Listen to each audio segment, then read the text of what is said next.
بسم اللہ الرحمن الرحیم۔ سلسلہ دروس احیاء العلوم بحمد اللہ تعالی۔ آج ہمارا درس نمبر 94 ہے۔ 93 دروس ہمارے مکمل ہو چکے۔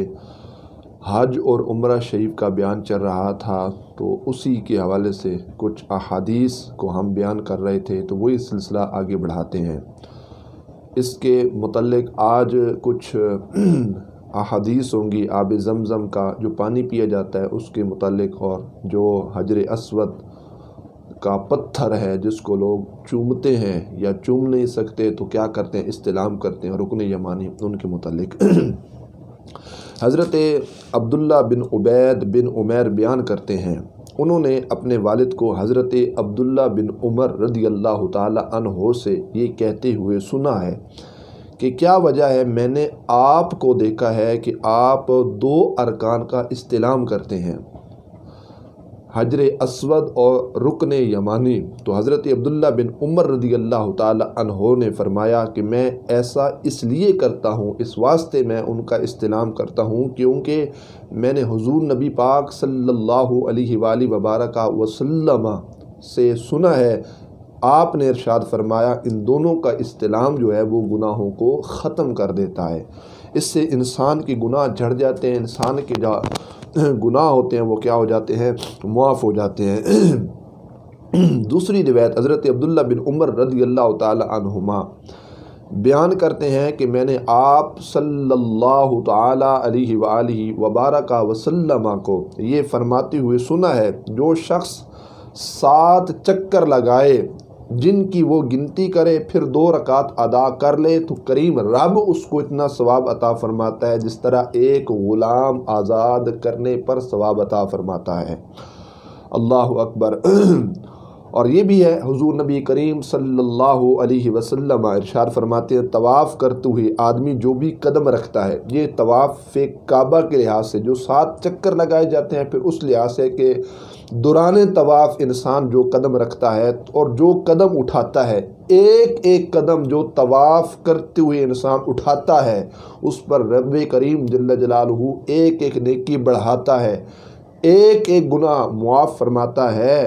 اور ایک درجہ اس انسان کا کیا ہو جاتا ہے، بلند ہو جاتا ہے۔ اللہ اکبر۔ اور آگے حضور نبی کریم صلی اللہ علیہ وسلم ارشاد فرماتے ہیں، جو شخص بیت اللہ کے 7 چکر یوں لگائے، جب طواف کرتا ہے تو 7 چکر اس انداز میں لگائے کہ اس دوران اس نے کوئی غلط کام نہ کیا،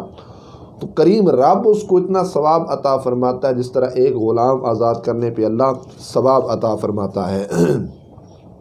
اور حضرت سیدنا عبداللہ بن عباس رضی اللہ تعالی عنہ روایت کرتے ہیں کہ حضور نبی پاک صلی اللہ علیہ وآلہ وسلم ارشاد فرماتے ہیں، کریم رب اپنے حرمت والے گھر کا حج کرنے والے افراد پر روزانہ 120 رحمتیں نازل فرماتا ہے، جن میں سے 60 جو طواف کرتے ہیں، طواف کرنے والوں پر 60 رحمتوں کا نزول ہوتا ہے، 40 رحمتیں جو نماز ادا کرتے ہیں ان پر نازل ہوتی ہیں، اور 20 جو کعبہ شریف کی زیارت کرتے ہیں، اس زیارت سے مشرف ہوتے ہیں، ان کو اللہ 20 رحمتیں عطا فرماتا ہے۔ اور حضرت عبداللہ بن عباس رضی اللہ تعالیٰ عنہ روایت کرتے ہیں کہ حضور نبی پاک صلی اللہ علیہ وآلہ وبارک وسلم کا فرمان ذیشان،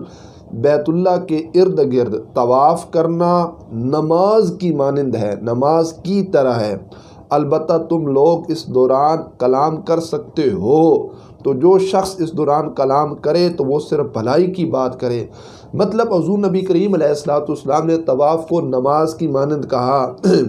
لیکن آگے یہ بھی ارشاد فرما دیا کہ نماز کے اندر چونکہ کلام منع ہے، جب ہم دوران نماز کلام کرتے ہیں تو ہماری نماز ٹوٹ جاتی ہے۔ بیت اللہ شریف کا طواف کرنے کے لحاظ سے کلام کیا جا سکتا ہے، لیکن غلط بات نہیں کہنے۔ حضور نبی پاک علیہ السلام ارشاد فرماتے ہیں، اگر دوران طواف کلام ہی کرنا ہے تو بھلائی کی بات کرو، اچھی بات کرو، نیک بات کرو۔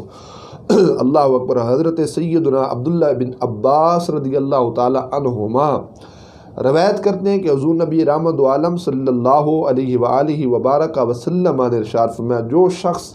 بیت اللہ کا 50 مرتبہ کیا کرے طواف کر لے تو وہ شخص اپنے گناہوں سے یوں نکل جاتا ہے جیسے اس دن تھا جب اس کی والدہ نے کیا کیا، اس کو جنم دیا، مطلب اس کی والدہ نے اس کو پیدا کی۔ اس طرح کریم رب اس کو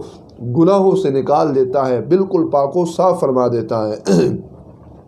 حضرت عبداللہ بن عباس رضی اللہ تعالی عنہما بیان کرتے ہیں، اب یہ کچھ ایسی احادیث جن کا تعلق حجر اسود، وہ پتھر ہے، اس کے ساتھ ہے۔ فرماتے حجر اسود کے بارے میں حضور نبی پاک صلی اللہ علیہ وآلہ وبارک وسلم کی بارگاہ میں جب سوال کیا گیا، عرض کی گئی، تو نبی علیہ السلام نے ارشاد فرمایا، اللہ کی قسم قیامت کے دن جب اللہ کریم جل جلالہ اس پتھر کو اٹھائے گا، اس کی دونوں آنکھیں ہوں گی جن کے ذریعے یہ دیکھے گا۔ حجر اسود کو اللہ ایک زبان عطا فرمائے گا جس کے ذریعے وہ کیا کرے گا، کلام کرے گا، اور ہر اس شخص کے بارے میں وہ حجر اسود بروز محشر گواہی دے گا جس شخص نے کیا کیا، سچ کے ساتھ، حق کے ساتھ حجر اسود کا استلام کیا، یا تو اس کو بوسہ لیا، رش کی وجہ سے اگر اس کا بوسہ نہ دیا تو استلام، دور کھڑے ہو کر ہاتھ ہلا دینا، جس کو عرف عام میں بندہ کہتا ہے نا سلامی دینا، اس طرح اس کو استلام کہا جاتا ہے۔ تو اس طرح جو ہے نا یہ قیامت کے دن کیا دے گا، گواہی دے گا۔ اور امام طبرانی روایت کرتے ہیں معجم کبیر کے اندر کہ قیامت کے دن اللہ پاک جل جلالہ حجر اسود اور رکن یمانی کو اٹھائے گا، ان کی دونوں آنکھیں ہوں گی، دونوں زبانیں ہوں گی، دو ہونٹ ہوں گے، اور یہ دونوں اللہ پاک جل جلالہ کی بارگاہ میں گواہی دیں گے جنہوں نے کیا کیا ہو، ان کا استلام کیا ہو۔ حضرت عبداللہ بن عباس رضی اللہ تعالی عنہما روایت کرتے ہیں کہ حضور نبی رحمت عالم صلی اللہ تعالی علیہ وآلہ وبارک وسلم سے بیان فرماتے ہیں کہ کیا سرکار مدینہ صلی اللہ علیہ وسلم نے فرمایا، حجر اسود جب جنت سے نازل ہوا تھا تو یہ دودھ سے زیادہ کیا تھا، سفید تھا۔ اولاد آدم کے گناہوں نے اس سے سیاہ کر دیا، یہ لوگوں کے گناہوں کو چوستا ہے، دودھ سے زیادہ یہ کیا تھا، سفید تھا، لیکن یہ اولاد آدم کے گناہوں کو کیا کرتا ہے، کھینچتا ہے۔ اللہ اکبر۔ اور حضرت عبداللہ بن عمر بیان کرتے ہیں کہ حجر اسود جو ہے نا آسمان سے نازل ہوا تھا، جبل ابو قبیس پہاڑ کے اوپر اس کو رکھ دیا گیا تھا تو یہ سفید، بالکل سفید تھا، 40 سال یوں ہی رہا وہاں پر۔ پھر حضرت سیدنا ابراہیم خلیل اللہ علیہ السلام کی بنیادوں پر اس کو رکھا گیا ہے۔ اللہ اکبر۔ تو کمال، شان اور عظمت اللہ پاک جل جلالہ نے اس پتھر کو بھی عطا فرمائی جس پتھر کا تعلق کعبہ شریف کے ساتھ ہے۔ حضرت سیدنا جابر بن عبداللہ رضی اللہ تعالی عنہ بیان کرتے ہیں کہ دن چڑھے کے وقت ہم مکہ میں داخل ہوئے، نبی اکرم صلی اللہ علیہ وآلہ وبارک وسلم مسجد کے دروازے کے پاس تشریف لائے۔ آپ صلی اللہ علیہ وسلم نے اپنی سواری کو بٹھایا، پھر آپ صلی اللہ علیہ وسلم مسجد میں داخل ہوئے، پھر آپ نے سب سے پہلے کیا کیا، حجر اسود کا استلام فرمایا، اور رونے کی وجہ سے نبی کریم علیہ السلام کے آنسو جاری تھے۔ اس کے بعد راوی نے پوری حدیث ذکر کی جس میں وہ آگے چل کر یوں کہتے ہیں کہ پھر نبی کریم علیہ السلام نے 3 چکروں میں رمل کیا اور 4 چکروں میں عام رفتار سے چلے۔ پھر جب آپ صلی اللہ علیہ وسلم فارغ ہوئے تو فارغ ہو کر آپ صلی اللہ علیہ وسلم نے حجر اسود کو بوسہ دیا، اس کو چوما۔ آپ صلی اللہ علیہ وسلم نے اپنے دونوں ہاتھ اس پر رکھے اور پھر دونوں ہاتھ کیا کیے، اپنے چہرے مبارک کے اوپر پھیر لیے۔ یہ نبی کریم صلی اللہ علیہ وآلہ وبارک وسلم کا طریقہ تھا کہ حجر اسود کے ساتھ حضور نبی رحمت عالم صلی اللہ علیہ وسلم کا کتنا پیار، کتنی عقیدت، کتنی محبت تھی۔ اور چاہیے بھی ہمیں یوں کہ ہم جب وہاں پر جاتے ہیں تو اس کو چومنے کی کوشش کریں، اگر نہیں چوم سکتے تو پھر دوسرا حل کیا ہے کہ اس کا استعلام کیا کریں۔ تو یہ انسان کے گناہوں کو کیا کر دیتا ہے، ہم گناہگار انسان ہیں، تب ہم وہاں پر جائیں گے تو اللہ اپنے فضل و کرم سے ہم پر ضرور اپنے کرم نوازیوں کے دروازے کشادہ فرمائے گا۔ حضرت سیدنا ابو ذر غفاری رضی اللہ تعالی عنہ سے روایت، نبی اکرم صلی اللہ علیہ وسلم فرماتے ہیں، آب زمزم کھانے والے کے لیے خوراک ہے اور بیمار کے لیے باعث شفا ہے۔ آب زمزم کے اندر شفا رکھی گئی ہے، اس کے اندر صحت یابی کو رکھا گیا ہے۔ اور حضرت سیدنا عبداللہ بن عباس رضی اللہ تعالی عنہما روایت کرتے ہیں کہ حضور نبی پاک صلی اللہ تعالی علیہ وآلہ وبارک وسلم نے ارشاد فرمایا آب زمزم اسی مقصد کے لیے ہوتا ہے جس مقصد کے لیے اس کو پیا جائے۔ انسان کے جو بھی مقاصد اس کے قلوب کے اندر ہوں گے، آب زمزم کو جب پیا جائے تو وہ مقصد اپنے سامنے رکھی جائے تو انشاءاللہ تعالی وہ مقصد ہمارا اللہ کی بارگاہ میں قبول ہوگا۔ سرکار مدینہ علیہ الصلوۃ والسلام ارشاد فرماتے ہیں اگر تم اس مقصد کے لیے پیو تاکہ تم اس سے شفا کو حاصل کرو، تم صحت یاب ہو سکو، تو اللہ تمہیں شفا عطا فرمائے گا۔ اگر تم اس لیے پیو کہ تم سیر ہو جاؤ، تمہارا پیٹ بھر جائے، تو اللہ تمہیں سیر فرما دے گا۔ اگر تم اس واسطے آب زمزم کا پانی پیو کہ تمہاری پیاس ختم ہو جائے، تمہاری پیاس ختم ہو جائے گی، تو اللہ پاک جل جلالہ نے یہ شان و عظمت اس کے اندر رکھی ہے۔ تو بہرحال واضح طور پر حدیث حضرت عبداللہ بن عباس رضی اللہ تعالی عنہما روایت کرتے ہیں کہ حضور نبی پاک صلی اللہ علیہ وسلم نے کتنی خوبصورت بات ارشاد فرمائی،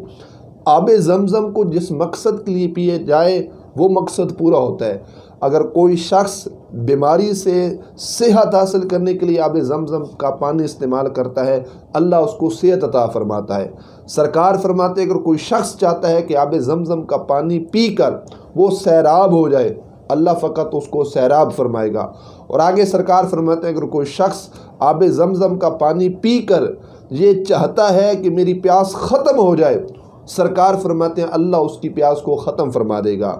بارکیف ہر وہ مقصد جس مقصد کو سامنے رکھ کر آب زمزم کا پانی پیا جائے، اللہ پاک جل جلالہ اس مقصد کو اپنی بارگاہ میں شرف قبولیت عطا فرماتا ہے۔ عبداللہ بن عباس جب آب زمزم پیتے تھے تو یہ دعا فرماتے تھے، اے اللہ میں تجھ سے نفع دینے والے علم، وسعت والے رزق اور ہر بیماری سے شفا کا سوال کرتا ہوں۔ اللہ اکبر۔ اور اس حوالے سے مزید کیا ہے کہ حضرت ایک شخص کہتے ہیں کہ میں نے حضرت عبداللہ بن مبارک کو دیکھا، وہ آب زمزم کے پاس تشریف لائے، انہوں نے پینے کے لیے تھوڑا سا پانی پی لیا، پھر قبلہ کی طرف رخ کر کے یہ کہا کہ میں اس لیے پی رہا ہوں کہ قیامت کے دن مجھے پیاس نہ لگے، پھر اس کو کیا کر لیا، پی لیا۔ تو انسان کے مقاصد حسنہ ہونے چاہیے جس اعتبار سے وہ آب زمزم کا پانی پیے۔ اب قربان جائیے اللہ کے ولی حضرت سیدنا عبداللہ ابن مبارک رحمۃ اللہ تعالی علیہ، جب آپ اس مقدس سرزمین کے پاس، جب آپ اس مقدس سرزمین پر تشریف لے جاتے تو حضرت سیدنا عبداللہ ابن مبارک رحمۃ اللہ تعالی علیہ جب آب زمزم کا پانی پیتے تھے، آب زمزم کا پانی پینے کے بعد آپ اپنے ہاتھ اللہ کی بارگاہ میں ہاتھ اٹھا کر دعا فرماتے تھے کہ یا اللہ میں آب زمزم کا پانی پی رہا ہوں تاکہ اس کی برکت سے اور اس کی وجہ سے مجھے قیامت کے دن پیاس نہ لگے، چونکہ حضور نے فرمایا جس مقصد کے لیے آب زمزم کا پانی پیا جائے اس مقصد کو اپنی اللہ پاک جل جلالہ اپنی بارگاہ میں قبول فرماتا ہے۔ پھر اس حوالے سے مزید دیکھا جائے تو کیا شان و عظمت اللہ پاک جل جلالہ نے آب زمزم کے بالخصوص پانی کو عطا فرمائی ہے، اس پر یہ کتنی انسان کو شفا اور صحت عطا فرماتا ہے، اس کے متعلق بھی سنیے اور انشاءاللہ اللہ کے فضل و احسان سے آپ جھوم جائیں گے کہ اللہ پاک جل جلالہ نے اس کے اندر کیا کما رکھا ہے۔ مفتی ابو بکر جو یمن کے اندر رہنے والے علماء تھے، فضلاء تھے، ان میں سے ایک بہت بڑا نام مفتی ابو بکر کا، فرماتے ہیں کہ ایک آدمی کو بیماری جب لاحق ہوئی، مرض نے خوفناک صورت اختیار کر لی، ایک حکیم کے پاس گیا مگر اس نے مرض کی شدت کو دیکھ کر یہ کہا کہ تم 3 دن زندہ رہ سکتے ہو، 3 دن کے بعد تم فوت ہو جاؤ گے، اللہ تم لا علاج ہو، تمہارا کوئی علاج نہیں ہے۔ جب مریض نے یہ بات سنی انتہائی پریشان ہوا، اس کے پاؤں کے نیچے سے زمین نکل گئی، بڑا پریشان ہوا، بڑی پریشانی اس شخص کو لاحق ہوئی۔ اللہ پاک جل جلالہ نے اس کے دل کے اندر یہ خیال پیدا کیا کہ کیوں نہ آب زمزم کا پانی پیا جائے۔ حضور نبی رحمت عالم صلی اللہ علیہ وسلم کا فرمان ذیشان ہے، آب زمزم کے پانی کے اندر اللہ پاک نے شفا رکھی ہے۔ اور وہ شخص جس کو حکماء نے کہا تھا کہ تم 3 دن تک زندہ رہ سکو گے، 3 دن کے بعد تم مر جاؤ گے، تمہاری مرض بہت بڑی ہے، اس مرض کا کوئی علاج نہیں، تم لا علاج شخص ہے، جب اس کے دل کے اندر یہ بات آئی کہ حضور نے فرمایا تھا آب زمزم کے پانی کے اندر اللہ نے شفا رکھی ہے، وہ مکہ شریف کی طرف آیا، آب زمزم کا پانی پیا، آب زمزم کی برکت سے کریم رب نے اس کے لا علاج جو مرض تھا اس سے اللہ پاک نے اس کو صحت عطا فرما دی، شفا عطا فرما دی، تندرستی عطا فرما دی، وہ بالکل ٹھیک ٹھاک صحیح سلامت ہو گیا۔ جیسے واپس آیا تو حکیم نے بڑے تعجب کے ساتھ پوچھا، اس نے کہا میں نے تمہیں کہا تھا تو 3 دن زندہ رہ پائے گا، تیری مرض بہت بڑی ہے، تو مر جائے گا، لیکن آج اتنے دن گزر چکے ہیں، یہ کیا ماجرا ہے؟ وہ شخص مسکرا کے کہتا ہے کہ میں آب زمزم کا پانی پی کے آیا ہوں، اور نبی کریم علیہ السلام نے فرمایا تھا آب زمزم کے اندر اللہ پاک نے شفا رکھی ہے، یہ اس کی برکت ہے کہ کریم رب نے ہر بیماری سے مجھے کیا فرما دی، ہر بیماری سے اللہ پاک نے مجھے صحت عطا فرما دی ہے۔